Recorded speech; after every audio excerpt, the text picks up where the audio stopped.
আর বন্ধুরা, আজকের আমার রেসিপি ডাঁটা দিয়ে মাছের ঝোল। প্রথম থেকে শেষ পর্যন্ত ভিডিওটা দেখুন, খুব ভালো লাগবে। তাহলে চলুন আজকের রেসিপিটা শুরু করে দিই। কাতলা মাছগুলো নুন হলুদ মাখিয়ে গরম তেলের মধ্যে লাল লাল করে এপিট ওপিট করে ভেজে নেব।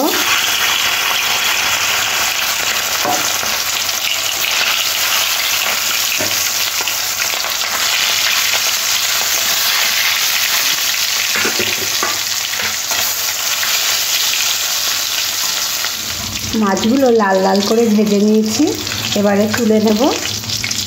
একদম এপিট ওপিট করে এইভাবে ভাজতে হবে।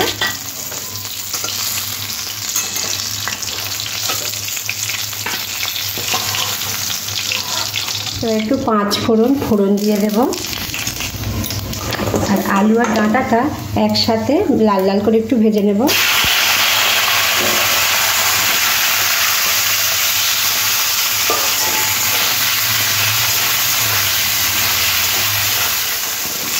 আলুটা বেশ লাল লাল করে ভাজা হয়ে গেছে। এর মধ্যে একটা কেটে রাখা পেঁয়াজ দেব। টমেটো দিলে ভালো হতো, টমেটোটা আমার শেষ হয়ে গেছে। পেঁয়াজটাও আলুর সঙ্গে একটু নাড়াচাড়া করে ভেজে নিতে হবে।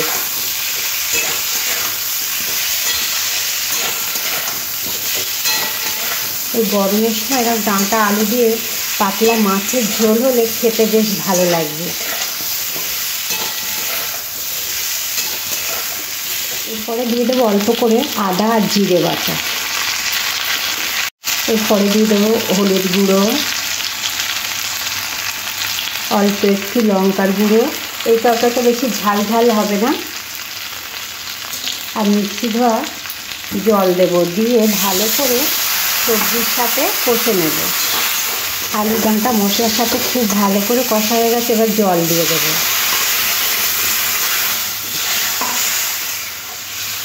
আর একটু জল দিতে হবে, ডাঁটা আলুটা সিদ্ধ হবে।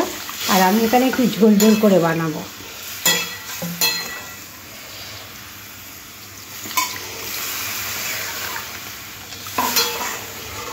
স্বাদ অনুযায়ী নুন দিয়ে দেব, অল্প একটু চিনি দিয়ে দেব। ঝোলটা ফুটে উঠেছে, এবার মাছগুলো দিয়ে দেব।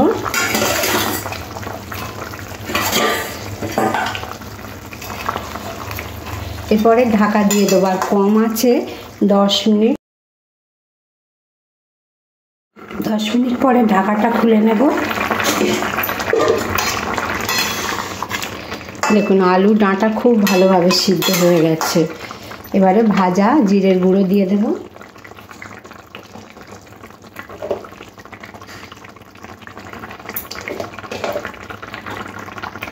ডাঁটা দিয়ে মাছের ঝোলটা একদম রেডি হয়ে গেছে। আশা করছি এই রেসিপিটা সবার খুব পছন্দ হবে। আর পছন্দ হলে লাইক শেয়ার কমেন্ট করতে ভুলবেন না। তাহলে আজকের মতন এখানেই শেষ করলাম। সবাই ভালো থাকবেন, সুস্থ থাকবেন।